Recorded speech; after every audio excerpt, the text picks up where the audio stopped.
Go Trekker! Go Flat Trekker! Go, go, go!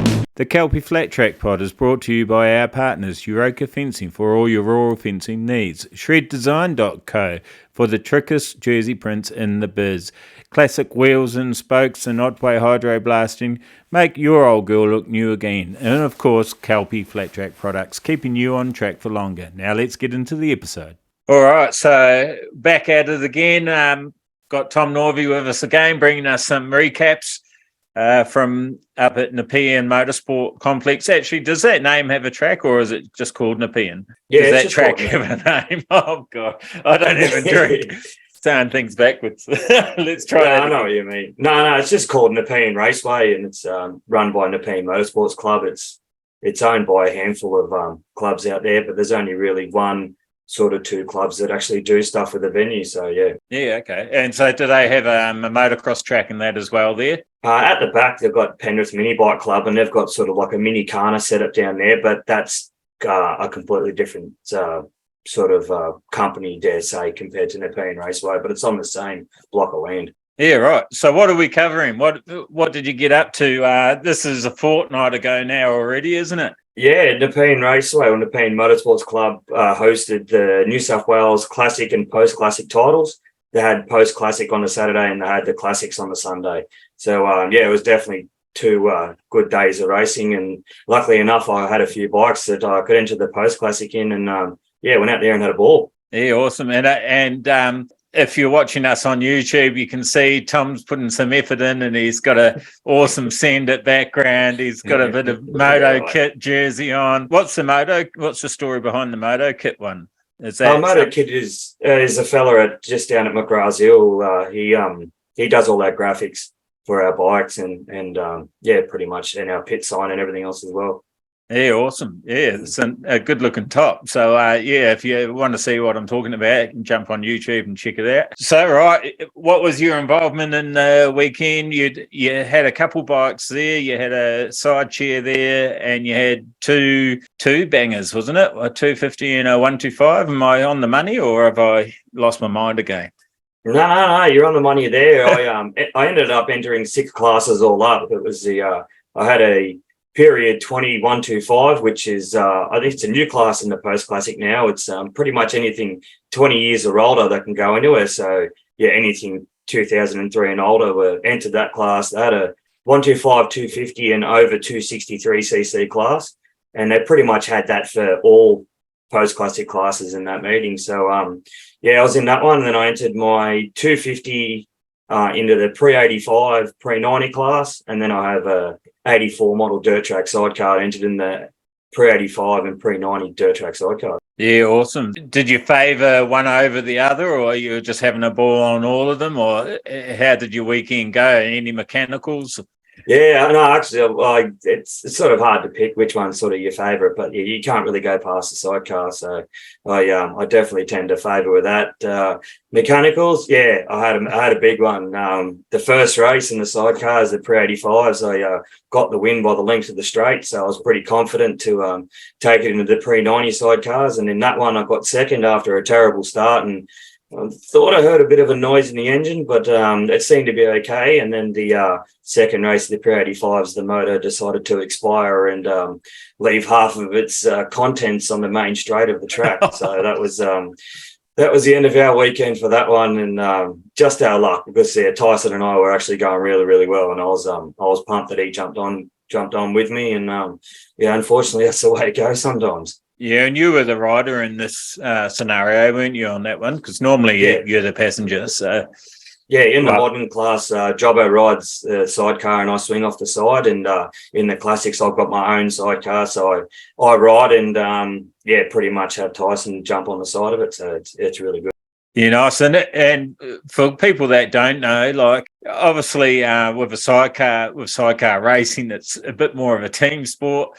Had you had him with you before? It was the first time as partnering together, and what's that like? Like, does the passenger really have to know what they're doing for the rider to feel comfortable, or can anyone sort of just jump on? And like, I imagine you have to lean at the right time. You have to have good time, and you have to be strong as a passenger as well, don't you? So just maybe run us through what that's like for someone that doesn't know what it's like riding with a partner. Well, Tyson swings on modern sidecars for his mate Bo Brearley. We actually raced against him on the weekend in the modern class. Normally when you get someone that's the first time doing it, they've got some sort of an idea. They watch obviously the other sidecars on the track and see what the passengers are doing and when they're doing it. And there's normally people like Tommy White or Charlie White that's out at Nepean. If someone wants to have a go, you go out there, have a yarn to them. They'll sort of point out what you need to do on the bike and where to sit comfortable and where to be and where to body position yourself, just to make it a lot easier on you so you don't sort of freak out or anything like that. But 9 times out of 10, when you go for your first time, you're only just cruising around, so you do get a feel of what the bike does. And obviously, as the speed gets faster, your movements have got to be quicker, and you just pretty much just get your own sort of rhythm and learn what to do. And it's just something you learn more times you get on the bike. And when the bike gets put in different positions, you can sort of, if you're leaning too far out, going through a corner and the back end starts to overtake the front, well, you can sort of lean yourself back a bit to try and get more weight over the back wheel, and you can get it to drive. So the passenger does play a massive part in steering the bike and getting traction, as well as much as the rider is twisting that throttle and trying to get the bike down the track as fast as you possibly can. Yeah, so I imagine it would be a real combination. And when you spend a lot of time together doing it, that's when you get to the fastest. Just like on a solo, when you spin a lot of laps and start figuring out, because you're sort of doing the job of the two people. When you're on a solo, you got to think about your body weight and what your wrist is doing at the same time, don't you? So I haven't been on a sidecar. It is something I'd like to do, but something I sort of promised my wife I wouldn't do too. So no, we'll get you on one. Don't you worry, mate. We'll get you on one. We just won't tell her. No, I won't say a word. That'd be awesome. And so Nepean, we didn't talk about the surface. It's crushed granite, isn't it? Yeah. It's a crushed granite / sort of dolomite surface. It's about 720 meters long. It's got a really long sort of front straight into a sweeping corner, and then I dare say almost as long back straight, and then you've got like a sort of a sweeping right hander, and then a left hander, and then a kink right hander, and then sort of a hairpin left back onto the straight. So it's my favorite track. It's my home track, and any chance I get out there to go for a skid, I'm there for sure. So that facility has a dirt track and an oval, or just a dirt track? It's got just a dirt track. The track's been there since 1959, and it used to be hard oil until they changed it. And they did run long track back then. I'm not 100% sure exactly when they stopped running that. Might have been due to licensing or permits or something along those lines. But I think the wheels are in motion to try and open that long track back up again, because that it's going to be fast. If they end up doing that, it's going to be an awesome track to race on. Yeah, right, cool. All right. On your two bangers, how'd you go? Yeah, on the 125, period 20 125, I got second in that behind Kenny Angel. We were pretty much banging bars all day long. And that was awesome. A bit fun. I had Lee Hunter was in that class as well as I'm trying to think the other rider that got third. Oh, he's also a road racer. Oh, it'll come to me. But that was awesome. Me and Kenny were just virtually running into each other the whole way around there. So I definitely had a ball on that one.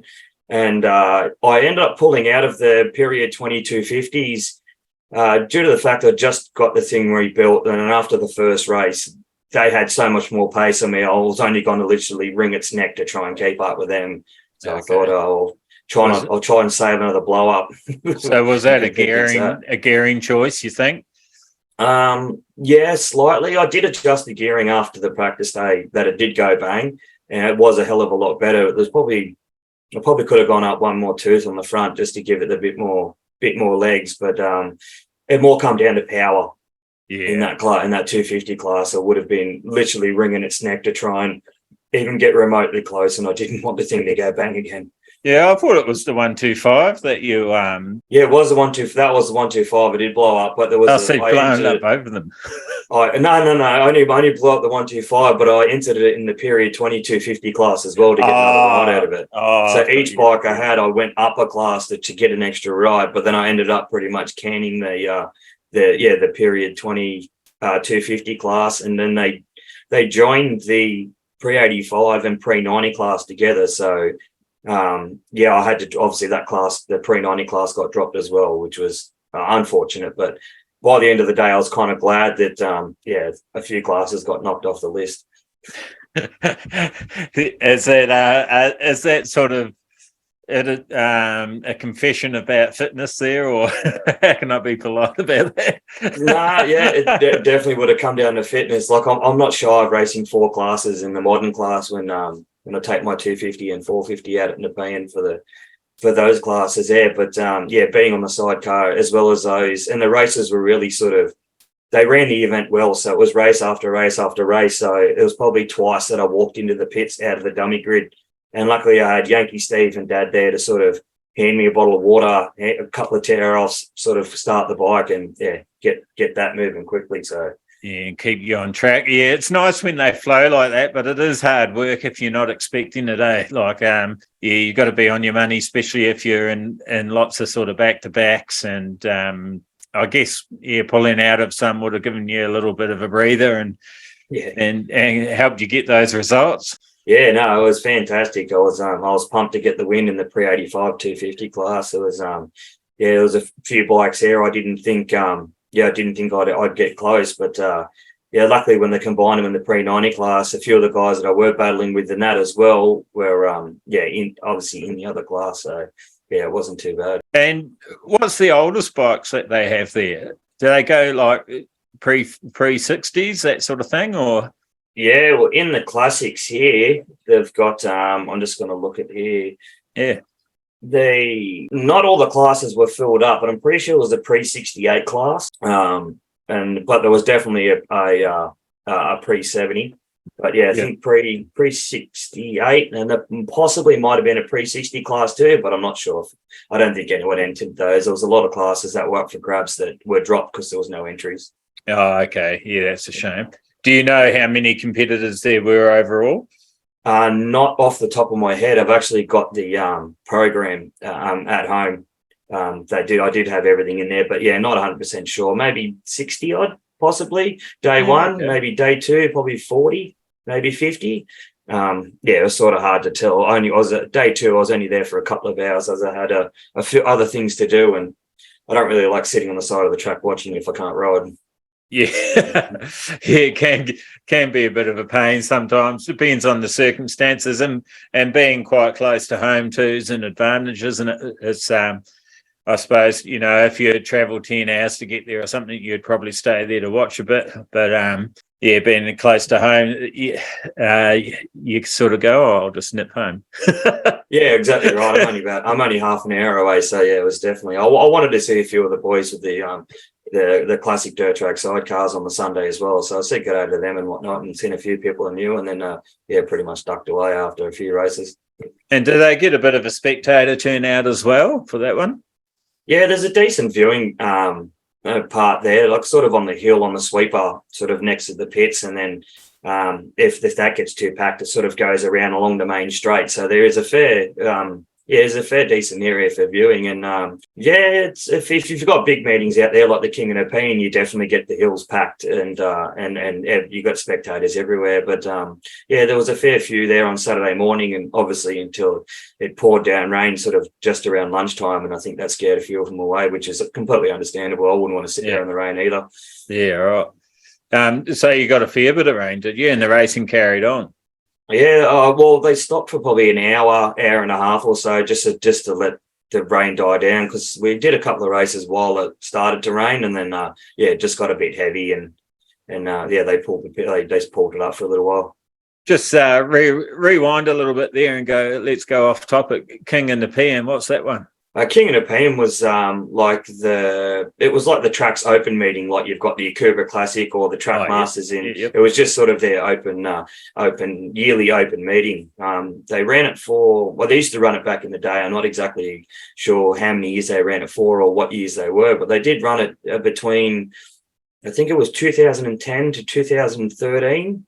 Okay. They ran it for those years, and it was fairly successful. You had pretty much all the top riders you get an Aussie title down there, but yeah, I'm not sure exactly what the reason behind that stopping as well. That was always a fun, great event, but yeah, I was sad to see sort of that not continue, but fingers crossed it comes back one day, and yeah, you guys can come up and race an awesome venue. Yeah, I wouldn't mind coming up to race. I wouldn't worry me if it was just a club day, but yeah, I like trying new tracks. So yeah, we'll have to try and make the effort to get up there one day. I don't think it's too far. We're sort of at the moment just buried in planning this Brisbane trip for brain's a bit slow today. AFTN. Yeah, the third and fourth round. So yeah, we're just trying to get on top of that, really. And you might have seen on Facebook, I was sort of talking about going to New Zealand. So, as usual, biting off too much and going, how the hell am I going to chew this lot? Yeah. But don't you worry. When you mentioned the New Zealand thing, I spoke to Jobbo because he went there last year for the Burt Munro Challenge. And, yeah, when you sort of said, oh, might be interested in maybe going over there, and yeah, bells started ticking in my head, and I started checking the bank account and how much time I had off and whatever else. So yeah, that definitely might be on the cards.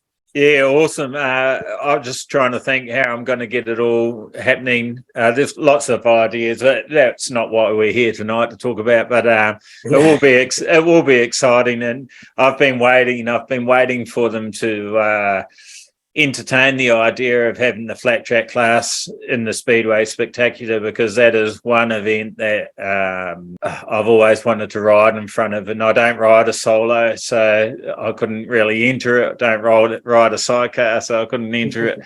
And don't ride one yet. Actually, it's funny. My second cousin Rick Lang in New Zealand is an ex-speedway rider, and his grandson's racing there, and his son in the race a sidecar. And he sort of, I think I must have shared someone's post for a 500 solo, and he was going, "Oh, I think you should buy it." No, I'm sort of on the verge of selling my whole collection and buying a Stark Varg, to tell you the truth. I'm sick of fixing motorbikes. And hopefully, both, don't you worry. Hopefully you don't need to fix those as much. I mean, we could be wrong there and just sucked into this electric biz, but yeah, you never know. We won't know till we try it. So yeah, the Burt Munro, I did that 3 years in a row. I went to go 1 year, I think it was 2012, and ended up going 3 years in a row. And it's an absolute blast. The first year I was going was for the long track. They had it on a trotting track there. Unfortunately, it got canned, but I'd already bought my tickets. I think we've talked about this before. And so I ended up buying a super motard wheel set and just throwing myself in the deep end, because I'd never ridden super motard. And yeah, it was awesome. Nice. So, yeah, that sounds great. Yeah. But this time I would really love to take my own bike, because I was very lucky. My dad bought an 03 YZ, and which I had at the time over here. So I would have a bike there and didn't have that cost of having to ship it over. So that was really handy. And that's still there. And, well, I'm pretty sure he's still got it. So I could probably use that if I had to. But, the 017 set up for me, and it's got a lot more legs than the 03. So I would like to be on something a bit more tuned in for myself and that I'm used to. But I think on the short track stuff, on the speedway track stuff, I'd be good on the 03, because I actually think I'm probably maybe a little bit quicker on that. I'm not sure. Last time before I sold my 03 just recently, well, I actually didn't sell it. I swapped it for a mountain bike. But anyway, money value there. I was racing on that and my 017, and I sort of convinced myself that the 017 is a lot better. So yeah, for sure. Yeah, so it was an interesting experiment, actually. But I just had a soft spot, I think, for the 03. But now it's gone. I love the mountain bike. it's all good. Well, 2003, it's a period 20. You could have raced it in the Post Classic titles. Yeah, well, you saw the picture of the 125 I sent you just before. That's going online shortly too. So Oh, no. Yeah, fair I'm enough. just putting it on and not looking. And yeah, but you know, look, we've got a few bikes around here, and I'm keeping the ones that I really want to keep, and sort of going to get rid of the ones that I'm not using too much. I hate seeing them sitting around. That's the biggest problem. And yeah, the guy that helped me, well, he's actually helped me do the head on the DR, the valves and that, because I've never done that. The 125, and he also can order all the parts and that, because he does that sort of stuff. So it just makes it a little bit cheaper to rebuild them at his shop. So we rebuild the 125 and now the DR, and he was sort of going on to me, oh, you should just hang on to them, but got other things I want to do too and achieve, so it takes money. That's right, for sure. The girls, last time we had people riding over here, stupidly let them hop on a 4-stroke 250, and they sort of fell in love. So we'll probably get rid of a couple bikes and still get another one anyway. But always got to replace it with another one. So that's sort of the aim. We'll see where we get. The market's a bit slow at the moment, so we'll see where we get. And I've still got 2 old girls. So I've got an XT 500 that I'm not keeping, that I'm not getting rid of. I almost got rid of that, and I'm glad I didn't. And I've got an RT 360 2-stroke that I'm keeping as well. That's a 72, and the XT's a 76. So I'll be able to come and do classics on those.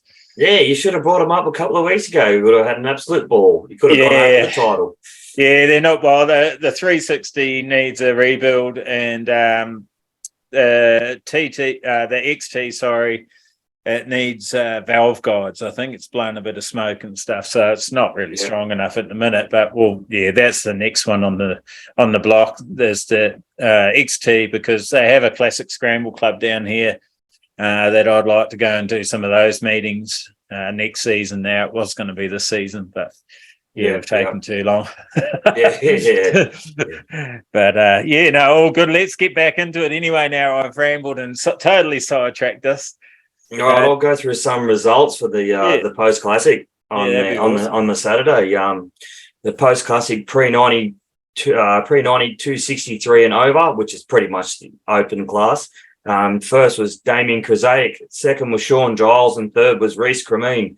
It was awesome seeing Sean Giles out there, such a prestige rider on the road, and he's not handy with the dirt, not too bad with the dirt bike either. He definitely threw it around and got on the podium. What road racing does he do? I'm not familiar with him. I'm pretty sure he raced in the world stage. I'm not exactly sure exactly what classes or category he was in. Probably a lot of people are going to shoot me now for not knowing exactly what Sean did. And totally no offense meant there either. I'm just such not a road race sort of, like it's sort of like cricket. I like playing it in the backyard, but I don't follow it. That's fair enough. A bit like that with road racing. Like I will watch GP if I stumble across it, but it's not something I follow religiously. Like Brendan, if he was here with us, he'd probably be able to tell us, and he's quite into the road racing and motocross and supercross and stuff. Yeah, definitely. Yeah, well the next class is the Post Classic pre-95 250s. In first place was Trevor Marsh, second place was Edmund Kazaic, and third place was Paris Horsley. And that was good to see them three running around. Trevor and Edmund definitely had battles all day. There was literally a fist fight between them two, and it was great to see. That was good racing there. Next class is go for it. Sorry, next class is Post Classic pre-94 stroke. I think that was just an open 4-stroke class. First place is Aaron Stevens, second place was Sean Giles again, and third place is Miles Rowe. And I'm pretty sure that was there was a fair few riders in that one as well. So that was so Aaron Stevens from Victoria, from the Harley Club, and he's would have been on his TT 500, his old man's TT 500, white tank, blue riding on it from memory. Oh, right, okay, yep.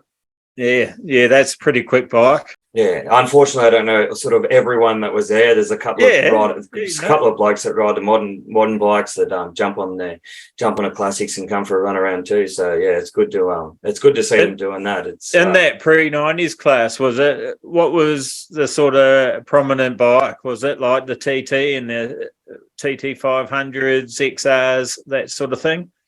Yeah, I think so. To be 100% honest, me paying attention to exactly what was on the track and who was on the track I'm was throwing more you under the bus, in other was words. more trying to clean my goggles, kick a steel shoe off, kick it back on again, drink some water, line up to the gate, hopefully that's the right race to go in, because I was back and forwards. I didn't know if I was coming or going half the time. Just if the Yeah, gate dropped, sweet. I took off, and that was all it. Yeah, sweet. Yeah. You were sending it. Oh, mate, I was more than sending it. I come back in and Yankee Steve handed me a can. I'm like, water. I need water. So I was definitely copping it, but no, you do it for the love of it, and I definitely had a ball. Yeah, I didn't regret it for a second, other than the Yeah, good. sidecar blowing up. But yeah, not much you can do about that. Yeah, well, oh God, sorry about that. You're Yawning right. and carrying on, my eyes are watering. I didn't even get up that early. I'll keep going then. Yeah, I won't hold you keep too much. going. You might need your beauty sleep. I'll just have a nap while you're reading it out. Well, the next class is a Proudy 5 Solo, a 263 Nova. First place was Simon McAddy. The second place was Ray Stevens, and third place was Jasper Freebean. If I've butchered your name, mate, I do apologise. If anyone's name that I've gotten wrong, I do apologise. You can crucify me in the comments. I promise I won't yell back. The next one was the pre-90 sidecars up to 1300cc. This was over rounds. There were 6 of them that entered, which was good to see there. I'd entered this one as well, but yeah, bike goes bang. Yeah, racing stops. Andy Bridge and Rob Weston got the win. Second place was Jared Marco and Sean Fuller, and third place was Jackson Bond. And I'm not 100% sure what his passenger's name is. They didn't state it here, but yeah, they rode great all weekend, especially Jackson Bond. He's the son of Grant Bond that my uncle and my dad used to race against. And after Jackson and his passenger sort of cartwheeled their bike out of turn 2, having it digging into the ground and flipping over, I put their front wheel on the back of my sidecar and towed them back to the pits. And then, they fixed, straightened the bike up a bit, come back out and rode very well for a third place. Yeah, cool. And the bike that you were on, that's got a bit of a story behind it too, isn't it? Yeah, that bike was originally my Uncle Bob's sidecar. And when we first got it from one of his mates, Colin Perkett, it had a 9-second GPZ 900 drag motor in it. And as soon as I heard that, my ears perked up, and I wanted to take it out in the track. But the thing was that highly strung. We couldn't really, for one, get it started, and two, when it was running, it was just that erratical that I definitely would have ended up through a few fences if I tried to wheel that around too hard. Wise choice to swap it out. Yeah. Well, luckily enough, we had for a little while we had an engine that we borrowed, and then one of Dad's friends that just recently passed away, Peter Schumacher, we actually did a parade lap for him. Unfortunately, the sidecar had a hole in the motor, so I got on the 125, did the parade lap. But we had that motor in there, and unfortunately, that thing went bang too. And it's all right. We've got another motor sorted, ready to go back in it again. So I'm definitely going to keep that bike on the track and try and do as many classic or dirt track meetings as I can. Yeah, cool. And just before we go on, are they small wheel or big wheel, those ones? There's a whole variety. The frame we've got is a Mark Eaton replica frame. Mark Eaton built frames. I'm not 100% sure the years, but probably 70s and 80s. And my ones have got small wheels on there, but there are other ones that have got bigger wheels. There's I know a few people that have got they've got a couple that have sort of 18-inch wheels front and rear, and not exactly sure what's on the side, but they're more of a variety of the classic ones than they are the modern ones. The modern ones are sort of a fairly similar built frame, depending who builds it. But the older ones definitely have the character there. It was actually really good to see. There was I think altogether there was probably 18 or 20 that showed up over the 3 classes, and that was fantastic to see. Yeah, it's good. It was good to see so many down there. All righty, what class we got next? We got the pre-95 263 and over. In first place was Ray Stevens, second place was Trevor Marsh, and it doesn't state third place here, unfortunately. I'm not 100% sure why, but congratulations to those guys. And on the Saturday afternoon at the end, we normally have a Penrith charity weekend, which is just pretty much classic and post-classic bikes. And on the Saturday, we normally have a pre-85 25 lapper. And then on the Sunday, you have a pre-75 25 lapper, and it's all Le Mans start down the start straight too. So that's that's always exciting to have a go at. But unfortunately, at the end of the day, I was cactus, and I wasn't going to throw that 125 or 250 around for 25 laps after the effort that I just put in. So, I had a few mates on the hill harp on me about that. Why didn't you go into it? And I said, well, you don't really want to be peeling me off the track from fatigue after laying it down. So, no, that was good. You've got 300 laps left on that tyre on the 125, so you would have been good. I would have been flying. I wouldn't have had an issue at all. I would not have had an issue at all. So, but in the pre-90 and period 20, 25 lap race, Lee Hunter got the win, Ray Stevens a second, and Edwin Kazrate got third, which was great to see. Yeah, awesome. All right, period 2250 cc. Tom Yarnold got first place, Lee Hunter was second, and Andrew Smith was third. Pre-85 sidecars, Corey Ford and Darren Frudenstein got the win. Jared Marco and Sean Fuller got second, and Brett Newell and Adam Lehman got third. So it was great to see 2 grids of those. I think there was 10. I think there was 10 that entered that class. So that was definitely 2 grids. So that come down to a final as well, which was awesome to see. Yeah, cool. All right. Next is period 2125.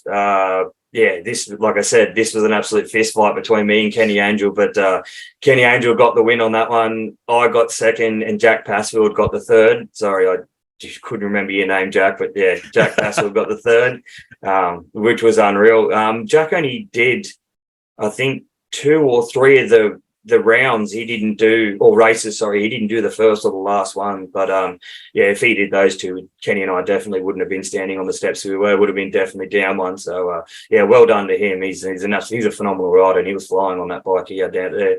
So did he have mechanicals, did he? I'm not 100% sure. It didn't seem to when he was on the track and racing. He was kicking our ass fairly well. But he may have. But I'm not 100% sure of that one. And Lee Hunter was also in that class, and he had suspicions that the bike was getting a bit sad, so he pulled the pin on that to say he didn't blow that thing up, which was fair enough. Kind of a ritual for the weekend. So I'm glad that he made the smart move and not stress it too much.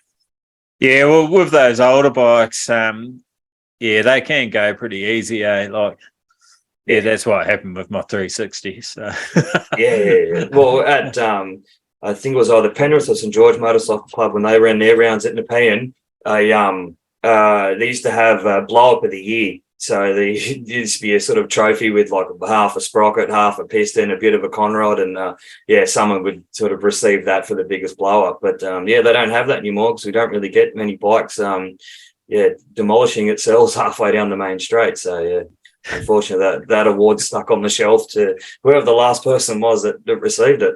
Yeah, right. Yeah, we'll go to the next one. Yeah, cool. Pre-90 sliders, 263 and over.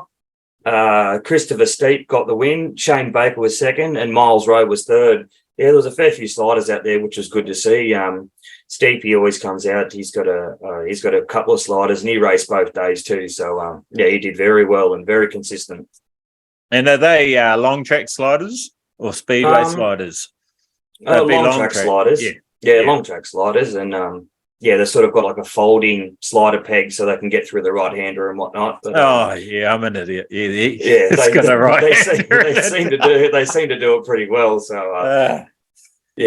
I told you I had one a few years ago, and a mate offered to buy it off me, and I was very happy to take it straight to his house and go, mate, you go nuts. It's I definitely don't have the talent or riding style to be able to ride those things as good as these guys do. Yeah, it's not just that though. It's also the motors and that. I think they're a bit high maintenance, But I like to keep my life as simple as possible. That's why I like the modern four-stroke. But or even a modern two-stroke is pretty easy to work on, really. But yeah, definitely. yeah. So I'm going to throw it out there. Was there any junior classes in the classic stuff? No, there wasn't. I'm not 100% sure if there's any junior classes that were offered, but I have been to the Australian Classic titles when there have been juniors there on like old YZ80s or and things like that, which was great to see. But unfortunately, no, there wasn't anything like that out there this weekend. There was that many classes sort of on offer as it was. It would have definitely been a jam-packed program if you threw a few junior classes in there. But it would have been nice to see, though. It would have been pretty cool. Yeah, and do you have a favourite bike that you saw there, something that just sort of caught your eye and you went, oh, wouldn't mind one of them in the garage? Yeah, well, Lee Hunter's got a nice CR 500 that he can pedal around pretty fast, and I wouldn't mind something like that, or a KX 500 post classic that you could that I could take out there and go for a skid. But yeah, I dare say, other than my sidecar, yeah, definitely Lee Hunter's 500. That thing's it's an absolute animal. So sorry if you did say it before. What's post classic? What years are they? Post classics. Well, it used to be post classic. It used to be pre 85, and classic used to be pre 75. But post classic now, I'm pretty sure, as far as I can see here, it's pre 85 and older. Pre 85 to period 20 is the classes here. Yeah, so anything in between there, they call post classic. Yeah, okay. And sorry, period 20 again was from anything 20 years or older. Oh, yeah, anything 20 years. Yeah, I did speak to one of the managers at work. We've got a 2003 YZ 450F that's sitting there pretty pristine condition and back to original, that I sort of hinted to him that I'd go all right in the period 20 open class, and he was like, oh yeah, it'd be a good idea, but we're not doing that.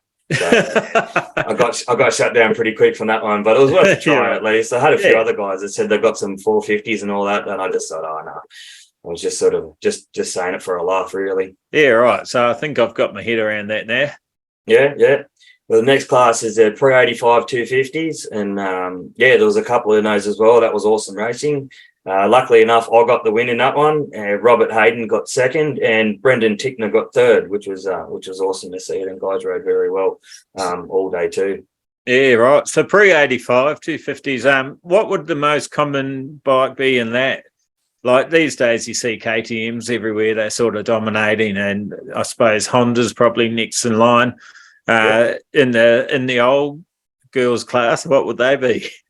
Well, Brendan Tickner was on a KX 250. I was on a YZ 250. I'm not sure what Robin Hayden was on, but there's a couple of CRs, per 85 CRs getting around too. Not 100% familiar with Hondas, but possibly a couple of Elsinores and things like that. But I not to try and big note, but I wasn't looking behind me on the track. I was trying to get away from it as fast as I can. But I know Brendan Tickner, and he definitely was on a quacker. I heard that thing coming. Yeah, no, I just sort of think it's interesting, like how it's changed over the times. And if you look back at like some of the classic motocross videos, and that Kawasaki was quite often at the front, the two strokes and that. I think it was probably the big four: Kawasaki, Honda, Yamaha, and Suzuki, wouldn't it been? Yeah, definitely. Yeah, I know there's a few old RMs that get around and come out to the track every now and then, and I know a few guys have got a couple of old classic RMs that like to sit in the shed and not do a hell of a lot. But yeah, there's definitely the big four. They've got a lot of classics. Yeah, someone can correct me online if they want to. I'm sure someone thinks I'm full of shit, but I'm pretty sure. Right. I'm pretty sure Yamaha actually wasn't up the front. I think it was Kawasaki and Suzuki and Honda, to be honest, from memory. But definitely more than likely, yeah, for sure. Yeah, Yamaha came a bit later. I'd have to do some research on that. Yeah, I should have done a little bit as well, don't you worry. So ascending it, was that a can ascend it? Yeah, it definitely is. Yeah, I had to keep Is it myself awake. just the one flavour? That's why you're not yawning. See, you're giving me shit for yawning, and you're drinking. What is it? 100% caffeine, or No, it's it's all I'm not going natural? to You exactly said. rattle off the ingredients, but Has yeah, it it's got? definitely got some stuff to keep you going. Has it got guarana in it? Give me one sec. It's I got imagine it would. no guarana. It's got Oh, taurine and then about 7 other things that I'd sound like I'd speak in a different language if I tried to pronounce. But yeah, it's definitely got all the better stuff in it than it does with all the other energy drink brands. I'm not going to say anything about those. I just don't want to get myself in a bit of a bind. A lawsuit on your hand. Yeah, that's exactly right. But definitely go out, drink, send it. Yeah, all the other energy drink CEOs do watch and listen to our podcast, of course. So you better watch what you say. Yeah, no, I'm not definitely not knocking them. I'm just this is what I prefer. That's all I'm going to say. Nice. All right, and the last class for the Saturday was the pre-90 250, and Edmund Kruzaic got the win. Tom Day got second, and for some reason I don't have third in that one. But yeah, it was awesome to see Edmund Kruzaic back out there. I raced against him a few years ago at the charity event there, and be able to sort of me and him were banging bars in that one, and he was in the pre-90s and the pre-85s were combined in that, but all scored separately. But me and him were definitely running into each other a hell of a lot. Yeah, cool. And pretty broad age bracket of riders. Yeah, there would have been other than normally Wally Cox is out there and he's in his 80s. He goes out there on the slider, but he gave it away a couple of years ago. He finally hung up the helmet. But yeah, all the way from I'm not going to guess people's ages, but probably 50s, 60s, possibly early 70s, all the way down to probably 16, 17, 18-year-olds. So that was day one, and that was post Classic, was it? That was post Classic, yeah. Yeah. And then the Sunday was Classic. On the Sunday was Classic. So that was pretty much what have we got here? Pre-75, pre-75, pre-78 was the classes there. And I'll start with the pre-70, 263 and over. Greg McLean got the win. David Lewis got second, and Miles Rowe got third. So Miles rode, obviously, he rode both days, which is good to see. And unfortunately, I didn't have a Classic out to ride out there, but after the rain they had halfway through Saturday, I'm kind of glad that they didn't, because I don't do very well when the track gets a bit hard to work with the wet. Yeah. Okay. Yeah. So the pre-75 up to 125cc. Robert Hayden got the win. Brett Chepperfield was second. Those two were battling out all day. That was good to see. I saw them in a few races, and I think they only sort of beat each other by a wheel length or half a bike length. So that was great to see as well. In the pre-75 solos, 263 and over, Graham Judd got the win. Ben Snell was second, and Kenneth Warren was third. There was actually a fair few of those there, so that was good to see a healthy field. Pre-75 solos 4-stroke, Keely Pritchett got the win. Miles Rowe got second. Geez, he must have had more bikes than I've got in the shed. Well done to those. That was it's good to see. Pre-75 solo 250s, Damien Kruzaic got the win. Wayne Clark was second, and Shane Baker was third. I think there was a fair few of those as well. Pre-75 sidecars up to 1300cc, Corey Ford and Darren Freudenstein got the win. Brett Newell and Adam Lemon got second, and Matt Kelly and Anthony Martin got third. And I raced modern sidecars against Corey Ford and Darren and Matt Kelly and Anthony Martin. So it was good to see them fellas out there on the Classic bikes having a run around. They're good guys to hang out with, especially battle with them on the track too. Yeah, cool. And so would have been a few bowl tacos and that sort of thing out there, a few Makos maybe. Yeah, there was a couple of those. I can't really say how many there were, but there was definitely a few of those. They've got a distinctive sound to it. So when you hear them sort of hooming around the speedway bend on the track, you know definitely what kind of bike it is. Yeah, they're pretty cool. And the bowl tacos I've already, they're a gutsy machine. Like, they get up and go. Yeah, there's a series in America called the Astro Cup, and it's all ball tacos, and they always get a healthy field of riders out there. And that's awesome to see. Yeah, I had a crack on one at Broadford and broke my wrist on it before I even made the corner. Oh no! Well, it's actually because I didn't make the corner. That's why I broke my wrist on it. I thought I broke both of my arms, so I'm glad it was only one. But and then so I've never got to ride that one again, funnily enough, which is a shame because it was just I hit a false neutral going down the straight. And I forgot that the shifter was on the right foot, not the left foot. So by the time I was trying to figure out what the hell was going on, I'd never, ever do this. And I bloody looked down, didn't I? I looked down and there it is. And I went click and she just went ring. Oh. And I looked up and I go, oh, it's the corner. Oh, shit. And I managed to, slow it down enough. But at the end of the runoff at Broadford is a sort of bank. Yep. On the other side of the bank, it doesn't just roll nicely. It comes down and it's got, it's sort of probably a bit sharper than a 45. Yeah, that thing didn't have a lot of shock or a lot of travel in the shocks, and it was just over. And I'm just going, oh fuck! And it just and I went down like this, and I'm going, oh, it's like I'm on a road racer now with bloody clip-ons, or calf racer. And I'm going, the forearms aren't feeling that flash. But lucky it was only my right wrist. But the next one I got to ride. Which, funnily enough, I didn't tell the owner that story before I got to ride the next one. I'd have kept that on the wraps too, for sure. Was that the Classic Scrambles at Harrow, and much more successful that weekend. And nice. A few seconds and thirds and that on that, and that was awesome fun, so much fun. That was Classic Scramble, so it was sort of like natural motocross.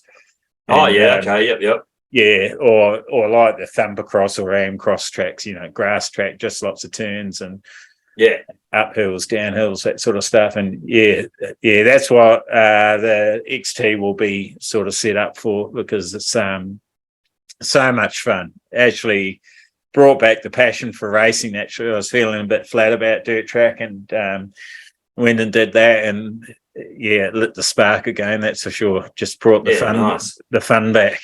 For sure. It was really good. So massive weekend. You followed it up by travelling to. I've still got a few more classes. If you. Oh, have you? Oh, yeah. Sorry. There's. No. Sorry. I think, like I said, they definitely packed the classes in here. I'll quickly run through them.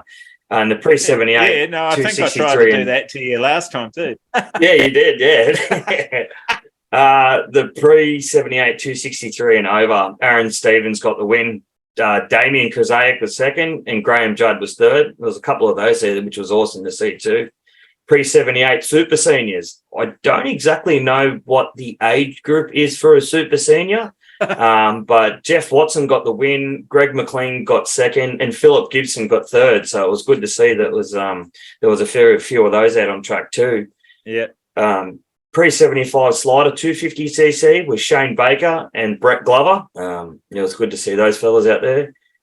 Classic Evolution solo 263cc and over. Aaron Stevens got the win. Christopher Steep got second, and Andrew Smith got third. I'm not 100% sure. I'm pretty sure Christopher Steep was on a slider, and the other two guys may have been on solos, but motocrosses. But I'm not 100% sure. But if that was the case, it's good to see that, they had motocrosses and chook chasers and sliders out on the track at the same time. And so were all these classes, even the ones with three riders in them, were they all classed as a championship class? No, I think it's got to be 10 or 12 to be a championship class.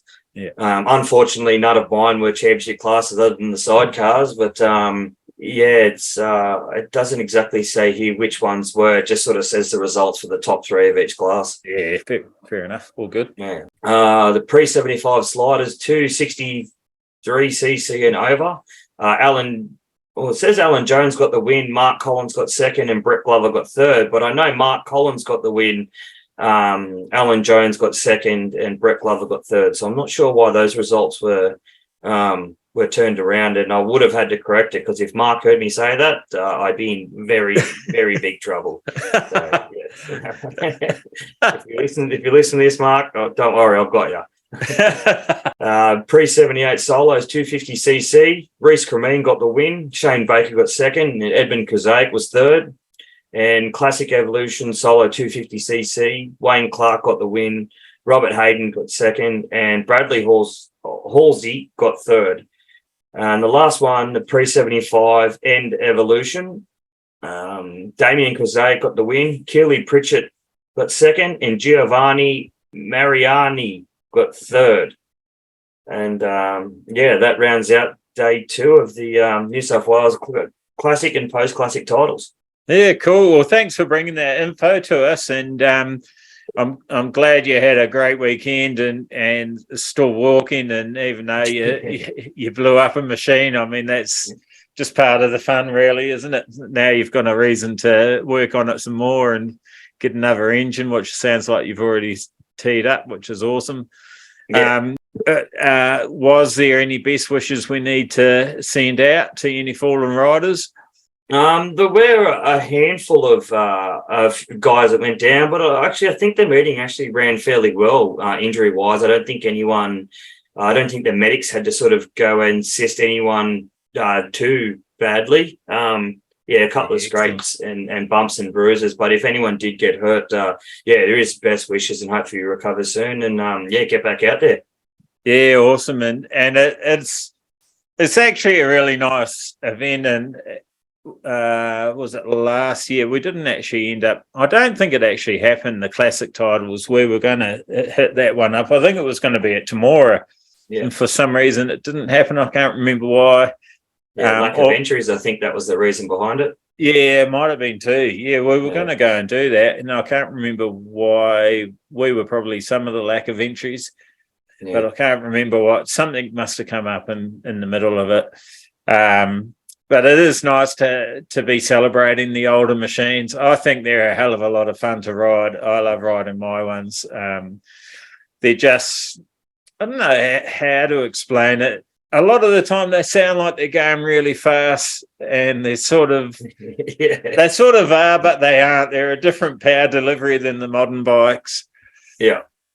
I think they're sort of scarier when they get to top speed, but getting to top speed might not be as quick. I'm not sure. Yeah, I'm not sure what I'm aiming at here, but I do know what you mean or where you're coming from. That's for sure. Because when I was practicing on my RT out the back, and I was peeling I've got a V rubber on that, and I was peeling it, like it was totally peeling. Yeah, right. Okay. And I was thinking, oh, hell yeah, I'm hammering, and then I hopped on the 125 and I overshot the corner. Actually, the 360 is not very fast at all. Because I went to twist the throttle like I was on the 360 on the 125, and she just hooked up and I've got a bad habit of overshooting corners. You might have to get that on the wraps. Some tracks are not as forgiving with the fences right next to the line. Definitely some aren't, and those tracks I have got a sensible button that I do, or switch that I do flick sometimes, and usually it's if there's no runoff, I'll do a few quiet laps first and start trying to measure out where I can slide to and that sort of stuff, and how fast I can go before I think they'll be into the wall. Exactly. Getting better at it. So as I was trying to force you onto the next one again, last time I forced you to finish early. Well, I wasn't. I just didn't know there was more class. Sorry, there was a handful of that one as well.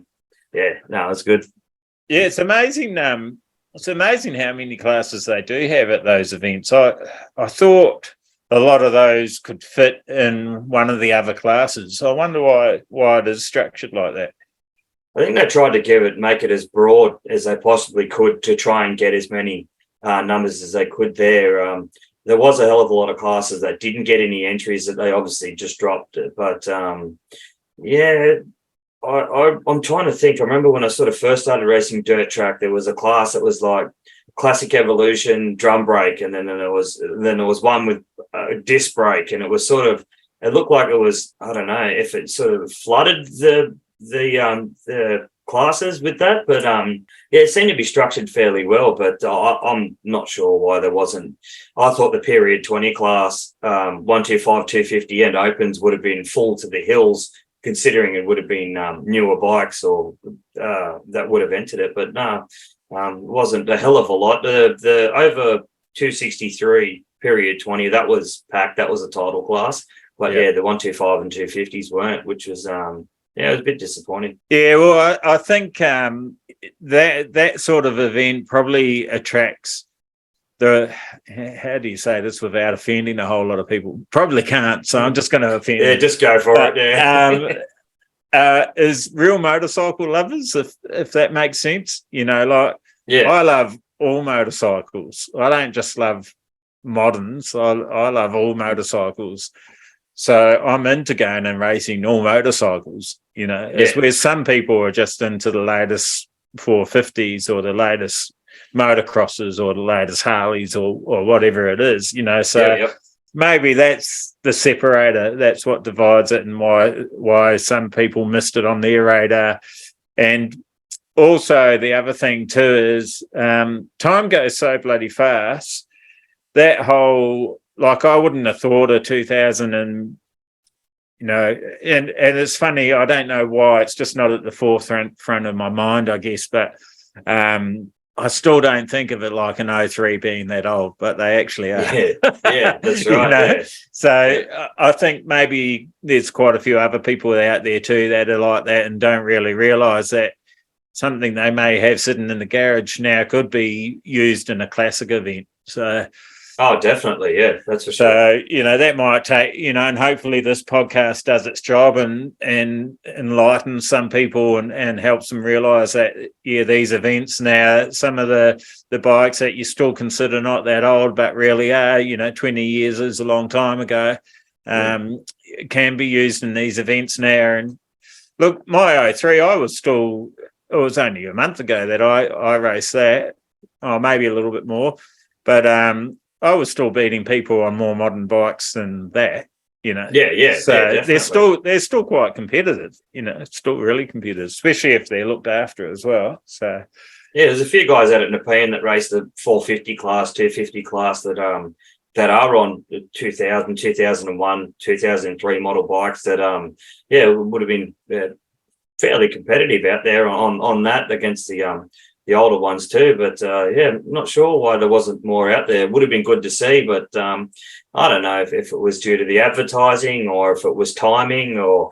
there's so many events sort of back to back, which I had 3 back to back and then a week off and then another event. So it could come down to cost and things like that too, which is unfortunate considering the year's so long. And there's times where there's an 8-week break and then a race and then a 6-week break and then you've got 4 races in 5 weeks. It's kind of like, well, you know what I mean? The clubs should sort of try and give their club days, like miss a club day, so another track can have their open meeting and it's not so congested all, because I know everyone's got to run their club days and everyone's got to run their open event too, and I completely understand. It's his wish was sort of like a uniform thing that everyone can sort of go, right, these are the dates what we want to put in. They might have to shuffle a weekend here to try and make it spread out so you can get more people to your events and things like that and not have it so congested. But it's probably a lot more difficult than that. I'm just sort of seeing it from a rider's point of view when I do look at the calendar at the start of every year. But it's hopefully something like that can be worked out within New South Wales or MA in general, and get them so there's, I wouldn't say spread too far apart, but just far enough apart so you can put a few dollars away each week and get to all those events. So they can be, they can be promoted and they can get decent rider list. Yeah, it's definitely a tricky situation. As you can see behind me with doing the Kelpie Cup, even doing that and trying to make sure that it's situated somewhere between other events that are going on. so the guys that do want to do it, because actually the guys that so we have now ran at Mildura, and that's been run and won. So now we have points on the board. Two of the guys on the first and third were from South Australia. So that's a fair travel to Broadford. I hope they're going to make it. But it's up to me to make sure that it doesn't clash with too much else either, so that they will come and keep growing their points, so that they take away the prizes and whatnot. So it's tricky. It's a tricky situation. I don't think you can totally avoid it, unfortunately, but no, definitely not. No. Do the best we can. And I did notice today on Facebook, I saw the Tri Series in the North Island in New Zealand. They had around the same weekend as the flat track at the Burt Munro, and the Gisborne Motorcycle Club have moved that round so that the guys can travel down to the Burt Munro and support that event. So that was an awesome move from the club. They're really passionate about growing the sport over there, and the riders are travelling a bit now between each other's islands and battling it out, and it's awesome to see. I got quite a good response actually to people wanting to go over there and race from Australia. We've just got to figure out I'd definitely like to do that. I reckon that'd be awesome. How to make it sort of affordable. The shipping costs at the moment that I've sort of been coming up with are all around the $2,000 to $2,500 mark at the moment. That's return. Is that for a container, or is that? That's just one bike. That's just one bike, right? Okay, I can understand the build-up of cost with something like that. So look, it sounds like a lot of money, but when you put it down to, a lot of people might not understand what the Burt Munro is. It's actually 4 days of racing, and there's quite a few different events you can enter. And on a motocross bike, you can still enter a lot. So because they have a motard class. The only thing I've got to check on there is if we can use 19s instead of 17s, which as long as you got road tyres or American tyres, I don't see why you couldn't. But I do need to check that. But you can do the beach race, which you can use knobblies on, or you could use trials tyres or whatever, The flat track class at the Speedway Spectacular, the hill climb, which is the bitumen hill climb, the sprint race, which is like a road racing circuit. So that's 4. Now they've replaced the road race and the street race, unfortunately, which was awesome fun. But I'm not sure what they've replaced that with. But so you've got 4 race events there. You'll get at least 4 runs at each one. So what's my maths there? 4. I'll leave that up to you. I'll leave that up to you. So what's that? 16 races already. Yeah. And then the following weekends, the Canterbury champs, flat track champs. I'm pretty sure it's at Moore Park Speedway where I was racing that weekend.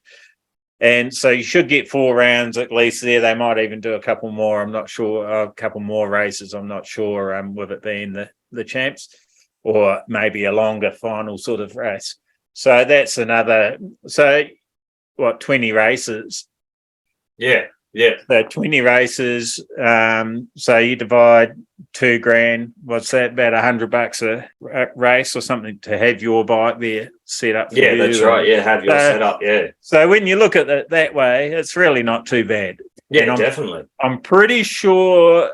Actually, I'm 99.9% sure that international races that enter the Burt don't actually have any entry fee. Right. Do you have to get a FIM license to do that, or how does that work?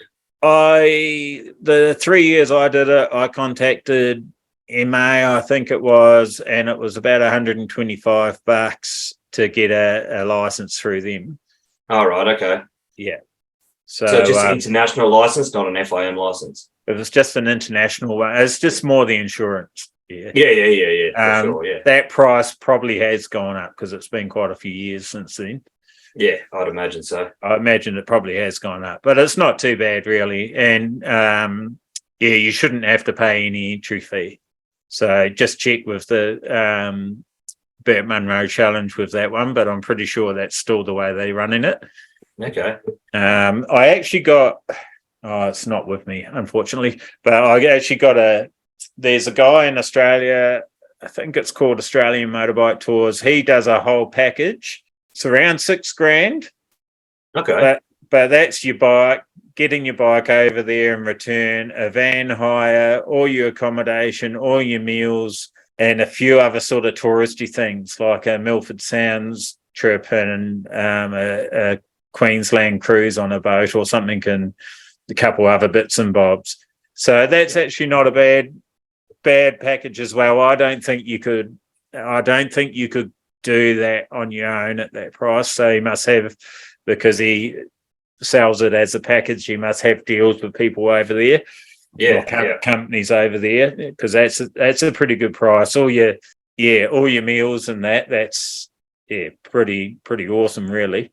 Yeah, it doesn't sound too bad at all, to be honest. So I'm in the scheme of things, I'm going to give him a ring and have a look into that and see, because there's a few things on there that wouldn't really worry me because I've done them before and that sort of thing. Maybe we could just get our bikes over with them or something. I'm not sure. I'll keep digging. That's what I'm trying to say. I'll keep digging. Yeah, definitely. Yeah, definitely keep us all updated with what you find out. My shipping company actually has a race department, the one that I use to import my goods with. So I've got to get onto them too. I did actually, funnily enough, before I saw that they were having a flat track class, I said, if we were wanting some race bikes to get to New Zealand, are we able to do it? And she said, yeah, give me the dates and that. So I had no dates at that stage. So now I do. So we'll see if we can get some more answers. And I'm pretty sure we can work something out. And also, if anyone, we do have quite a few New Zealand listeners, if you have any contacts at some of the big brands, that might be willing to lend us some demo bikes or something, that could be another way to do it as well. So and then we'll try and tee it up on this side for you guys to come over here, because I know there's a few of them that are they're chomping at the bit to come over. And I think sort of the logistics is always a thing. It's not easy, but it's definitely worth it. Like I said earlier, I intended to go once to the Burt, and it was so much fun. I went 3 times. Right. It's something that you won't regret doing in your life. So I'm definitely keen to go over and at least watch the Burt Munro challenge. But if I can definitely organise a bike or something over there and do 1 or 2 events, it'd definitely be a bucket list ticked off. Yeah, look, if you're a racer, I would suggest doing it. Don't go to watch. Well, I'm only the storage job I was telling me from last year sounded like it was an absolute hoot of an event. But what was he? Was he riding or watching? No. He just went over with his missus just to watch the event. It was just sort of like a week-long holiday thing that he went at. Some of the videos he showed me of the night entertainment, nothing explicit, but definitely a couple of cans and some good shows and music and just some awesome people. He reckons he met some of the coolest people he's ever met in his life there. So right. So did he go to the rally site, to the entertainment there at the rally site, or was he just in pubs, or do you know? No. I think he went to the event entertainment, which it was like live bands and things like that. And he definitely got himself sourced and had a great time. So it definitely got me interested in going over and just having a great time. Maybe not so much getting sourced. Yeah. So my dad's actually offered up his house, so I've got room for 2 or 3 people, and well, there you go. And we've got use of his car because he's doing a bit of a road trip with his girlfriend beforehand, and then they're going to the Burt from that road trip. So he said I can use his house and his car and stuff. So we'll definitely get something worked out. I think the bikes is going to be the trickiest part. I don't see why we can't do it. Anything's possible, so whatever the mind can believe, it can achieve. So that's it. That's it. You got that in one. So we'll make it happen. Really looking forward to it. Thanks heaps for all your info. I've got to say too, you're sounding beautiful. No, thanks for the mic. I definitely searched around, but it's easy when someone can send you a product you can use without having to go find it yourself. But I know. thanks heaps for that. No issue at all. And look, it was probably bothering you more than me, but I mean, it has made a difference. I think it's definitely clear. I think the listeners will agree as well. And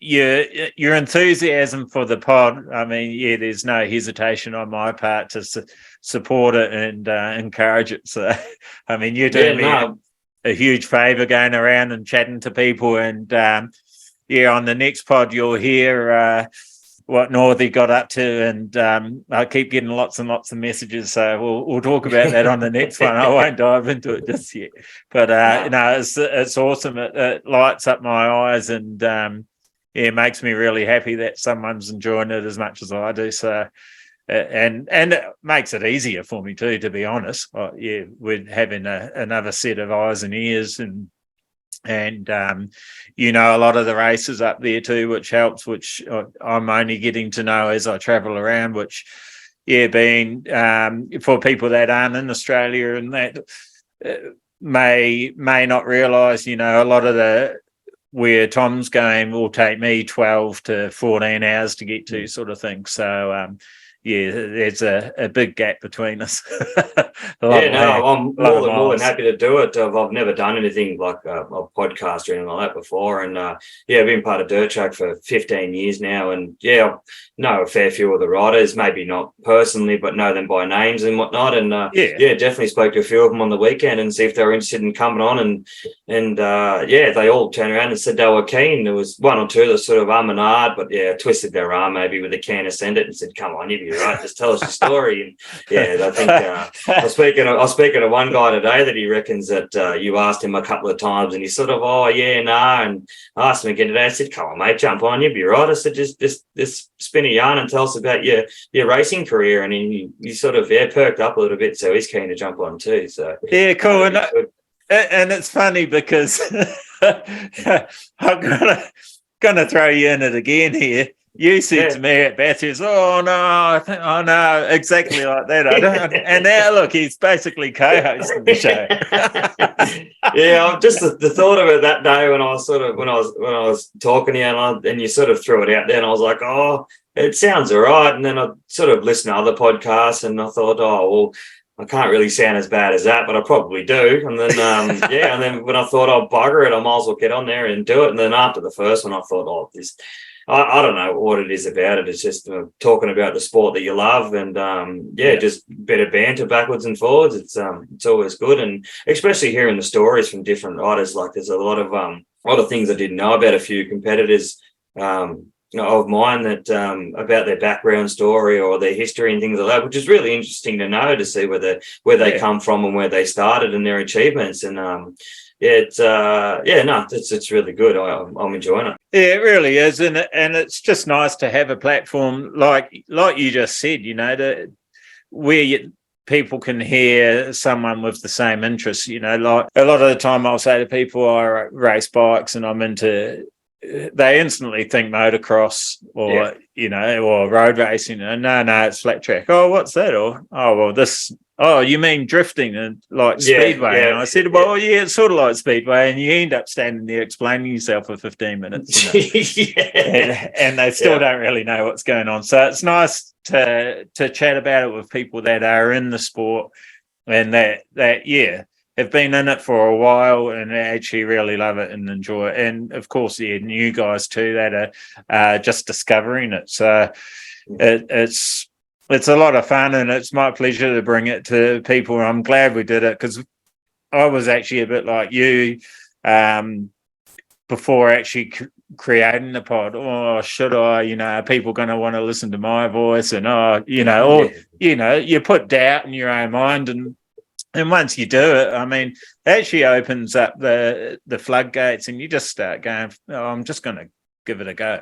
I'm just going to do it, and it's either going to work or not. And I think it's been a great success so far. So we're not going to stop. And with the addition of Northey here, I think we've got about 155 more pods to go. So at least, hope so. Yeah. So Yeah, no, I think it's pretty good. And it's really good having, if there's anyone else that wants to be a bit more, wants to be regular on the show and is a regular racer that's traveling around their part of the neck of the woods that wants to come on, just reach out, because that's all it takes, honestly. And come and join us, and we can. Oh, that's going to sound weird. It sounds weird in my head. I was going to say we can have a three-way, a three-way or a four-way or whatever. Because I think I can have up to like 16 guests or something on here. So that'd be right. We can have the final for the Australian long track titles on here next week. Hopefully, have all 12 of them on here, giving them their piece and see what happened in the final race. Yeah, I don't know if I could be selecting microphones and muting and just let it go. I'm the administrator. I've got the power. I can mute you at any minute. That's all right. That's good. You probably should do that more often than not. And disappear. Look, I've disappeared. Yeah, where'd you go? Obviously, it must be my internet this time. I was trying to blame you last time, but I think it must be my dodgy internet. Oh yeah. Well, I don't know. It's probably mine. I don't know. All right. So that was Post and Classic New South Wales titles from the Nepean, brought to you by Tom Northey. It was fantastic chatting to you again, mate. So good to see you in all your sender and your moto kit, and all dressed up for the occasion. You're like a Collingwood supporter, proud, and you wear it. No. Western Suburbs Magpies, mate. And there's no AFL here. Western Suburbs Magpies. We're not going to get into that. Hey, we must be the only two guys in Australia not watching the Matildas tonight, I reckon. No, I watched a bit of the last game. I'm trying to think if it was on the Saturday night after day one of the titles, and kind of starting to fall asleep. So I wasn't too keen on sitting in front of the TV for another 3 hours watching that one. Yeah. Yeah, I'm a bit like that. Cricket and soccer, and I like watching rugby league. I haven't watched rugby for a long time, to be honest, though. But rugby league, I've watched a few Storm games and that, and and Aussie rules, because my kids play Aussie rules, and it's just sort of, I don't know, it's just sort of stuck in. I like watching AFLW more than the men. That sounds pervy. It sounds very pervy, but it's not. It's when I first came to the country in '97, I'm not sure why there was a lot of 80 reruns of AFL, and I think it might have been when the game was starting to change a bit, and they had a lot of 80s reruns of the AFL. And it was pretty brutal, it's like quite rough, and and the game probably wasn't quite as clean, I guess you would describe it as. And I feel that's sort of where the AFLW is. It's a bit rougher. It's a bit those girls can pack a punch, like they they bump each other pretty hard. I would actually call it more than bumping, but anyway. And we go and watch a few games and that, and there's a few fisticuffs, and it's a bit more exciting, I reckon, because it's not so clinical, It's very clean most of the time, and I'm sure there's people going, "You don't know what you're talking about, New Zealander. Shut up." Yeah, that's exactly right. Keep talking about dirt track, don't about the football. You're going to have people after an hour and a half shutting us off.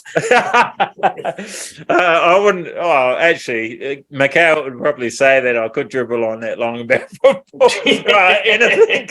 But I'm not going to. Right, that's it. No worries. We're back to bikes, and so hope you guys all enjoyed this one. Come and check us out. Subscribe.